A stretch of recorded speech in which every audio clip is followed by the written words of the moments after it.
Om Namah Shivaya. Good morning, Mzansi, and welcome to the ultimate Hindu experience on sadhana, the inward path.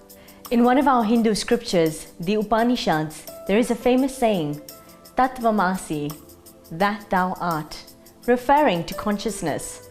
On the show today, we delve into the consciousness of Shiva during the recent sacred festival of Maha Shivaratri and elevate our own consciousness through yoga for wellness, as well as the Ramayana, a blueprint for daily living. Scientists have yet to name it, this mysterious consciousness that drives the universe into motion. Saints of yore, however, have called this unknown energy Shiva. During the night of Maha Shivaratri, it is said that this energy becomes most potent on earth. Our team joined the various temples in and around Lenasia in harnessing this energy on this holy night.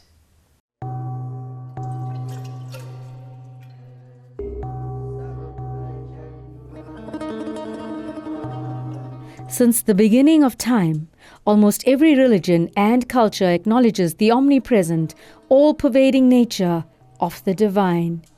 In Hinduism, the holy night of Maha Shivaratri recognizes this limitless divine energy as Shiva. The Shiva Lingam, a form used to worship the formless Shiva, is a focal point of prayer on Maha Shivaratri. It is said to represent the cycle of creation, preservation, and dissolution, as well as a fundamental spiritual balance.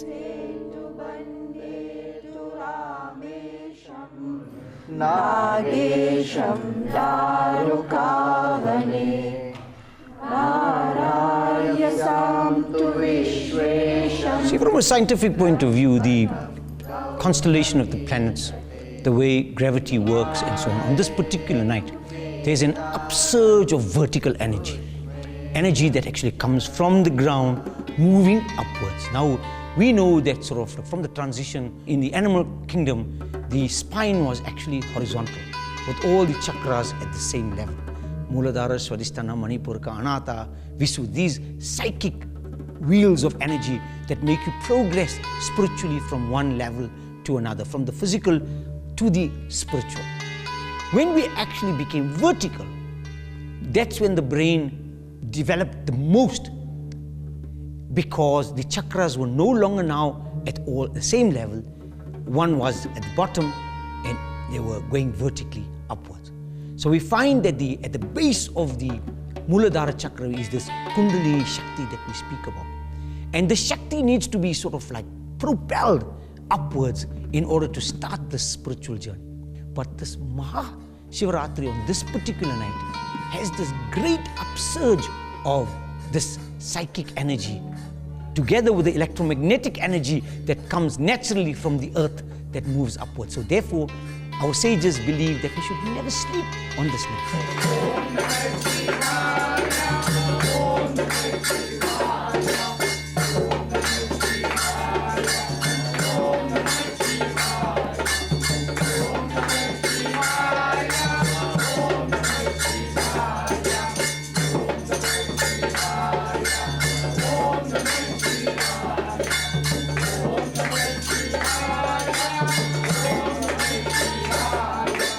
This particular night, you have the maximum amount of money. It is like taking your money. If the bank said, today we will give you the greatest interest rate if you put your money in on this particular night.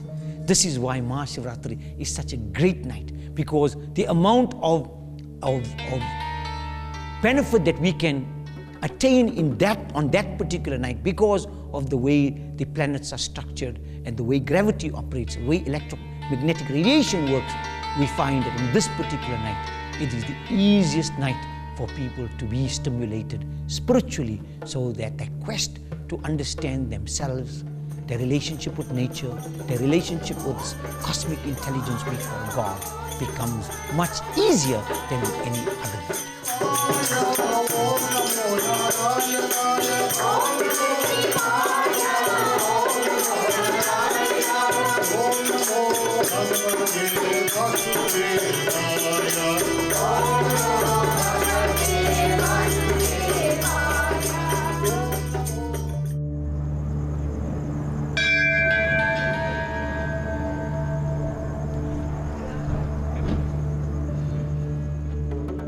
Well, Mahashivaratri is actually the darkest night. And we know from science that the moon has a great effect on the mind of an individual. I mean, the moon has a great effect on water. It is the reason for high tides and low tides. We have 70% of our body in a human being made up of water. And the pull that the moon has on this water that exists in the human being also has a great effect. Therefore, when we say somebody is really gone crazy, we call him a lunatic because of the effect of the moon on that person's mind. So when there is no moon, like on this night of Shiva, this darkest night, you have the least effect of outside influences on the individual consciousness.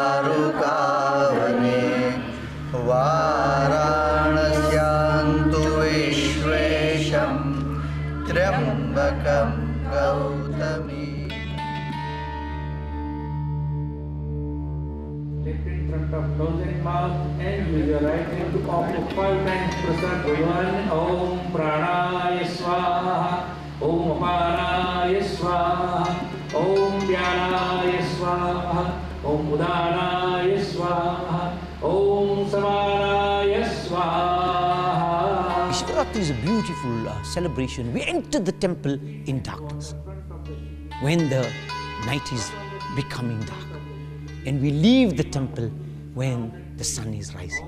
So symbolically, just the ritual of coming into darkness, coming into the place of enlightenment when it is dark, it represents the state that most human beings are already in. We are enveloped by the darkness of ignorance, by the darkness of not knowing our own negativity.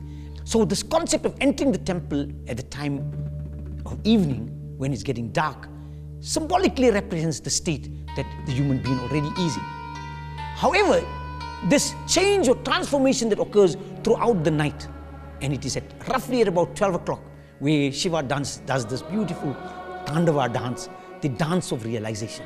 It is the dance that he does in every single atom in the universe, every single thing in the universe, and therefore every one of us, Shiva is dancing in a particular way, bringing about a kind of realization if we allow ourselves to, or we submit ourselves to that kind of change that occurs when we come to the temple with a pure heart, with a heart wanting to be transformed.